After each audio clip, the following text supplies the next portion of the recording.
Hello, I'm Martin Fenska and welcome to another part of Let's Play Eador, Masters of the Broken World on Overlord difficulty. As you can see, the situation looks drastically different than when we left off, but I've been thinking for a while and decided that it's probably time to move away from this shard. There are still some fun fights that I could do. Problem is, on the World of Fear, they're not as entertaining as on other shards because of those constant problems you have with morale. So yeah, I just decided, you know what, let's play off camera a bit, find the mercenary guild, finally get the units that I want for the next shard and move on.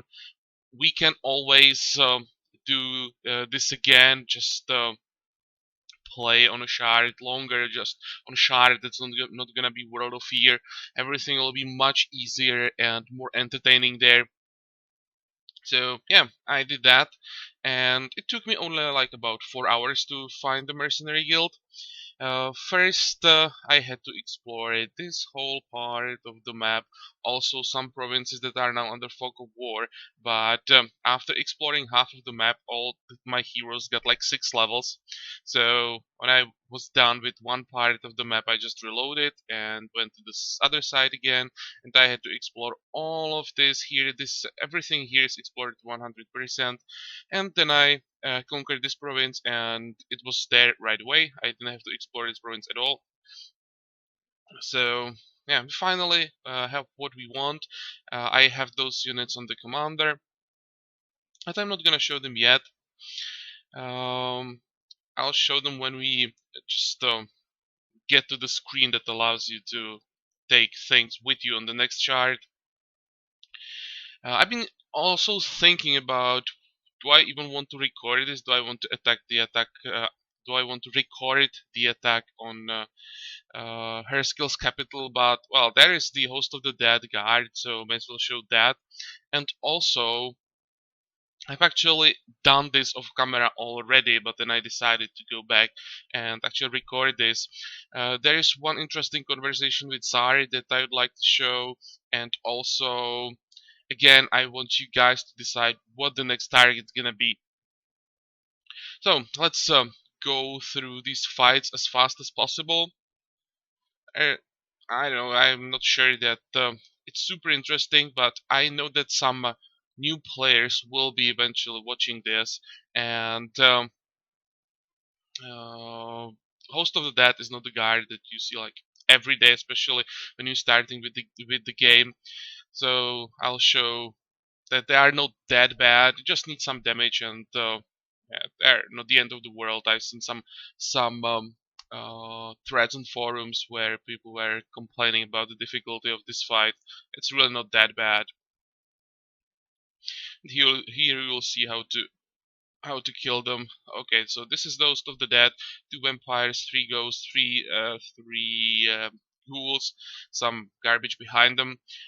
But this fight is actually easier than higher tier undead. This is identical to high tier undead, but it's easier because the guard is owned by the AI, and AI has different difficulty than the neutral map. Map is Overlord, but this is I'm not sure if it's competent or Lord. I think this is Lord. Um, the hair skill level. So those units are a bit weaker. You can see that vampires have only around 60 hit points, not let's say 80 that they would have on Overlord. And this is quite important for this fight because that allows us to kill a vampire with the hero in one turn. Well, let's start. Enough talking. I hope that you'll be able to kill him. Maybe not, but yeah, with 1 hit point, that's okay. You'll be able to do much. Hmm. The other one. Don't tell me that I won't be able to kill either. Okay, well, he is down. This is a bit annoying because I now have to move forward. Actually, yeah, I have to move forward. I definitely need to get rid of the vampire, so those ghosts will be able to get behind my thugs. Do I care? Probably not. Whatever. I'll just kill him. End the turn. Oh, they're not even attacking healers. Oh, a barbarian is taking a lot of damage.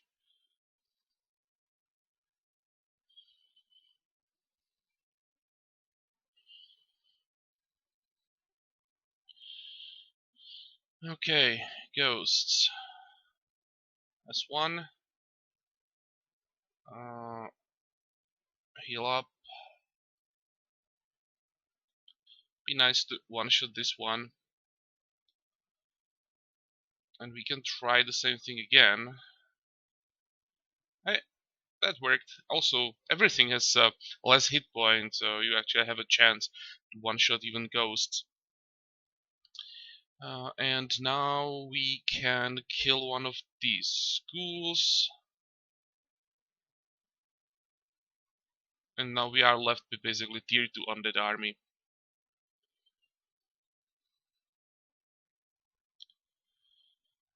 Okay. Kill this one. Skeleton.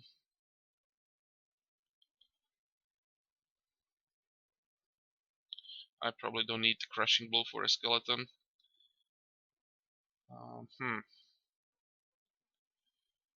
Let's try this way. Next.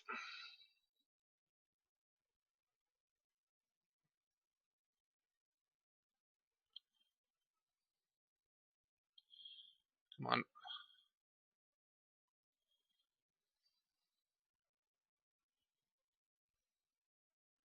And one more turn.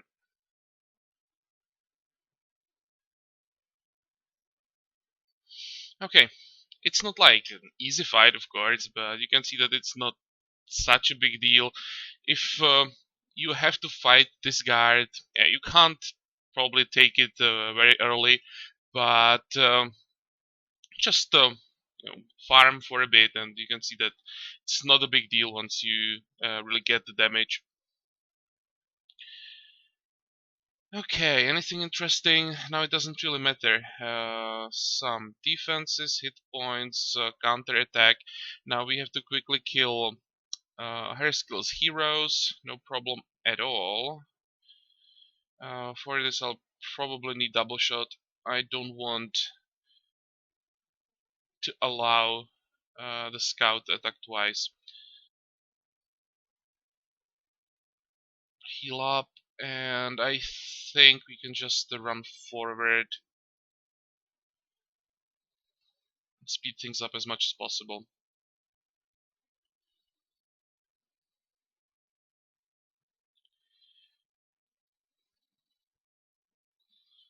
Okay, that's a kill.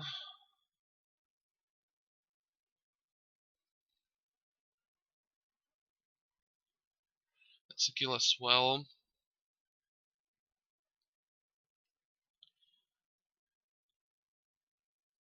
By the way, there is one more thing that I'll show. I wasn't sure if I want to show it because that will show how or what noob I am. But sometimes it's not a bad idea to return to basics and actually read the description of different types of terrain. So I read the description of Deadland. While standing in the Deadlands, a unit becomes more susceptible to panic and fear. It loses one additional point of morale whenever his morale is lowered because of wounds or death of the allies. Crossing Deadlands costs one movement point. The movement point is not important, but the extra morale loss is actually important. Um, Often you can't avoid the morale loss when you are getting hit, but this penalty also applies when you actually kill something. It lowers the amount of morale that you get from the kill. I'll show that. Here is a good opportunity. So now I'm standing on the land of the dead, and I kill the slinger, and I get +1 morale. Now I move on this tile. It's also like the graphics is like Land of the Dead, but it's a hill, and I kill a slinger, and I got +2 morale. So if I realize this sooner, that would make things quite a bit easier, especially recovering from those morale losses. And this also means that if you have two units standing next to each other, let's show it what I mean. Okay, when I killed this slinger, um, I didn't have to move this guy for this example. When I killed this slinger, this guy got +2 morale, and this one didn't get anything. But usually, when you kill a unit, the unit that kills it gets +2, and everything, all your units that are around that killed unit get +1. And this is also lowered for units that are standing on the deadlands, or how it's called, deadland. So if this guy was standing on, I don't know, this tile or this tile on either of those hills, he would get some morale from the kill as well. And that's a huge difference. If I knew this, I would have moved a bit differently and managed to get like twice as much morale from every fight, even more than twice as much. So you can imagine how much easier things would be. About, well, next time I know this, so next time I'll do it better. But, well, now it doesn't really matter. But I wanted to show this to you guys in case you also didn't know it, didn't read the description, and could get into the same problems that I got on this chart. Okay, kill. This will be again only one morale. And one more hero.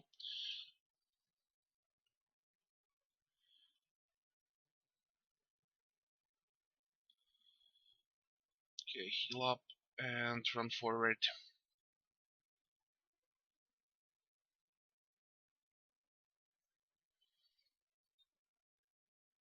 Oh, here I can show what I meant with that +1/+2 morale. Okay, now when I kill this this swordsman, doesn't matter who will get a kill, but let's do it with this guy. Then this guy will get +2. This guy won't get anything because he's standing on the deadland, and this guy, even though he won't attack the swordsman at all, he will also get +1 morale because he's on the hill, so he doesn't get the penalty from the land of the dead. I mean, from the deadland. There we go. +1, +2, and nothing. So that's what I meant. Okay, let's finish this.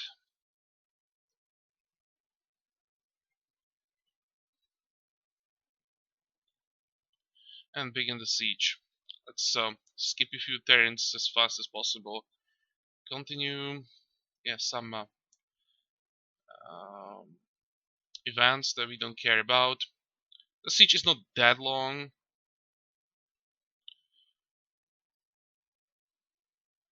Oh, come on. Where is our warrior? Uh, this should be the warrior, I think. With him, it's fastest. Yep. Let's do it this way. And he will get whatever. We don't need him for the next chart, so it doesn't matter. Let's go for some more negative karma and keep going. Continue. Uh, Next one.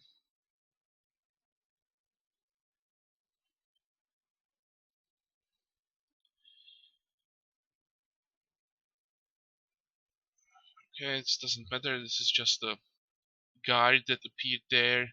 We don't have to fight that. And like 2 more turns before we'll attack.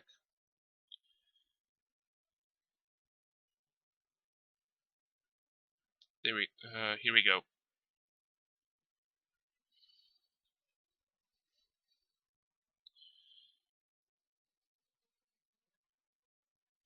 And again, send everything forward.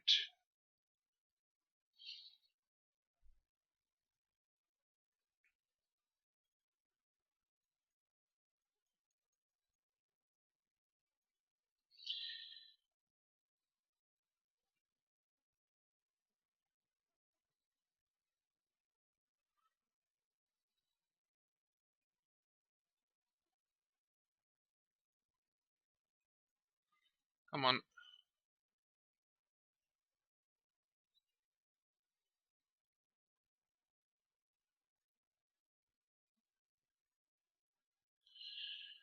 And that's the end. Onward to new conquest. And here's our commander, and you can see which units you'll be taking on the next chart. So, because we really can't take all these items, I have to get rid of them.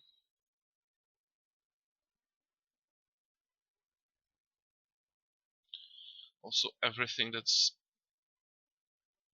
here in the inventory. So we are taking level 8 commander. It's quite high level, but I can't reduce it, so it took really long time to get the mercenary guild. And I want to take Lizardman Priests. I really want to test them out, and I have an idea for an army that actually needs something ranged in the first line that can also take at least some damage. So these guys are perfect for that. So I'm taking them. I'm also taking this healer, level 6 with 3 medals. I don't think he's necessary, but I've never tried this army. I've been thinking about this build for a while. I'm not gonna say what's gonna be the rest of the army yet. We'll get that on the next chart as we are leveling. I think these priests should be able to handle the start without any healing. But yeah, because I don't know this army, I don't know where we will hit the wall. Like when which tier will be the one that just won't be doable easily with just those priests. I want the support from the healer. Um, Also, here we don't have to take web with us. I should have taken more fatigues, but well, too late for that. It seems that we'll have to build, or we'll have to take library with us on the next chart. So the price is 147 astral energy. It's quite a lot, but yeah, we are paying extra 10 because we have those priests on level 1. Otherwise, on level 0 there will be 10. The healer 22, yeah, hero level 8. Also, that's quite a bit of extra energy. Um, with level 0 commander, I think this would work as well. Just take level 0 commander with 4 slots in the army, take 4 priests on level 0. It'll be significantly cheaper, but I think the army would be able to go through the early game. And yeah, as you'd level up and get more units, you'd be fine as well. This will just make the early game very, very easy. Okay, so we are taking this. Let me double check again. We want to take these things. Yes, I think we have everything we need, and I'm sure that I want to take into the Astral. Okay, and we have as a reward, we know about these buildings. Um, Level 4, here we have, tier 4, Sphere of Flame, and Capital. At this point, it doesn't really matter what we get, with which buildings we get. This is all tier 4, and we very rarely get to these things. We have all the important stuff for quite a while already. You can quickly check statistics. You can see 345 turns, but it's only because, as I said, after I explored half of the shard, I reloaded. Otherwise, this would be like 800 or something like that. It really took me quite a long time to get the mercenary guild. And yeah, we can return to the Astral and to the conversation with Tsar that I wanted to show. Boss, I have some good news and I have some excellent news. Really? I don't like this already, Tsar. Now, everything is clean and honest this time. First, Uldagan's mechanism, if you remember, before we went on the World of Fear, we wanted Tsar to disable the shield around Uldagan's world. Uldagan's mechanism is now working, but in a way it was never supposed to work. It generates a rainbow on sunny days, and when it's cloudy it emits long, sad howls. Really pathetic howls. You can almost feel them tug your heartstring. You just have to hear them. And what about the excellent news? You needn't worry about Uldagan any longer. He's been delivered to Chaos. I can't say that Chaos is a particularly peaceful rest, but I wouldn't care much about that if I were you. So you can see our Tsar, who really didn't look that strong early, just killed Uldagan. Really? Who sent him there? That doesn't really matter. What really matters is that the job is done, right? You are hiding something. Mortals have a saying, ignorance is bliss. Quite an accurate little proverb. So there's no need to ask me, boss. I won't answer anyway, solely to preserve your inner peace. So reassuring. Alright, I have another question. What happened to Uldagan's project? Because Uldagan, I'm not sure if I want to talk all about this, but there are some quest lines connected to Uldagan and some endings where you need to like follow these quest lines. So this is the reason why it's important to ask about these projects. They have all been preserved, don't worry. Well, I need them. Everything he worked on, parts, schematics, drawings, everything. Boss, are you planning on becoming an inventor? Now, that I didn't expect. It doesn't really matter, just bring them all to me. It won't be that simple, considering that the Parliament intends to get hold of those papers. But considering my present influence and financial power, I think I can get you what you are asking for, just as a token of my good feelings towards you. Great, get on with it. And another thing, we just met, how it's called, Doricos, the Dragon Lord. So if you have another AI, and we don't have that many left to meet, we have the Storm guy, how it's called, Ranadil. Then we have, I think there is one evil guy, like a demon. I don't remember his name. And then we have Magnus. And, I'm not sure if there is anything else, but we don't really have that many that we still need to meet. Okay, greetings to you, Akredon. I am the Lord of all dragons, master of one of the greatest worlds in Eador. I will not tell you my real name, for you will fail to remember it anyway. You can call me Doricos. The Astral is large, and I hold no grudges against new masters like you, as long as they don't get in my way. So if you don't want us to become enemies, try not to hinder me in my endeavors. So yeah, you can see kind of neutral AI, just does what he wants, and until you get in his way, he doesn't really care about you. But of course, because we want Charles as well, and we want to kill him eventually, we will fight. Um, Nothing new here. Virtually everyone I meet in the Astral greets me with thinly veiled threats. You find it surprising that I'm amazed that you are still alive. I don't find it surprising. I find it irritating. I don't want to end this conversation as soon as possible. I don't care about your feelings. You are free to love me or to hate me. I just don't get in my way. All right, we'll see. So that's the end of Uldagan. That's a new AI. And now another important thing is what are we gonna attack next? And this is one of the main reasons why I wanted to record this part, because I want you guys again to decide what we're gonna attack.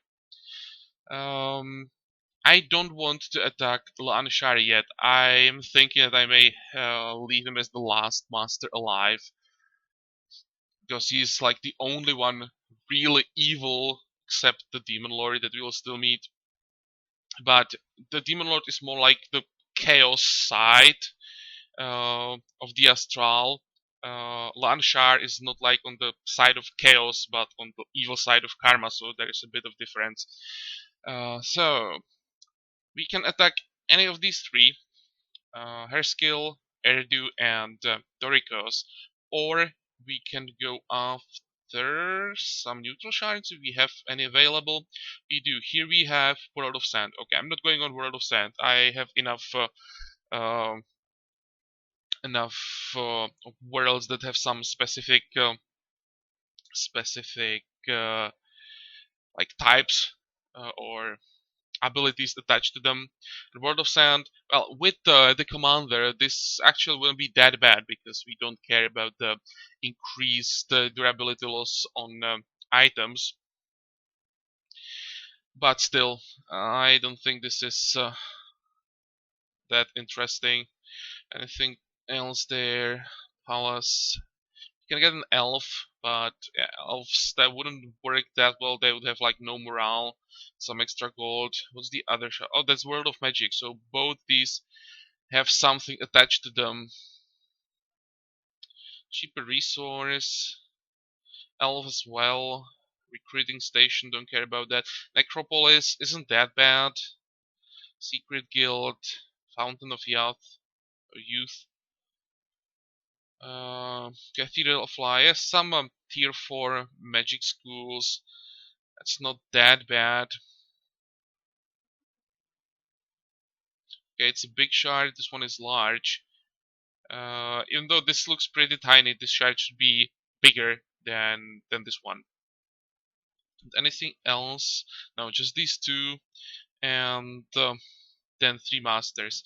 Okay, I personally would like to get rid of another master. That's like our win condition to kill everyone in the astral. So I'd like to return to that, but it's just my personal like preference. But I'll leave that to you guys. You have 5 options: Doricos, Erdu, Hairskill, or uh, one of these 2 shards. So we will be playing Commander. World of Sand is an option. So please let me know in comments which shard is gonna be the next. And once there is enough comments, I want to record next part as soon as possible. So I'll give you like, let's say 24 hours to decide, and after 24 hours I'll just go with whatever you pick. And yeah, we'll see each other on the shard that you decide to attack. And until then, have a good time and bye bye.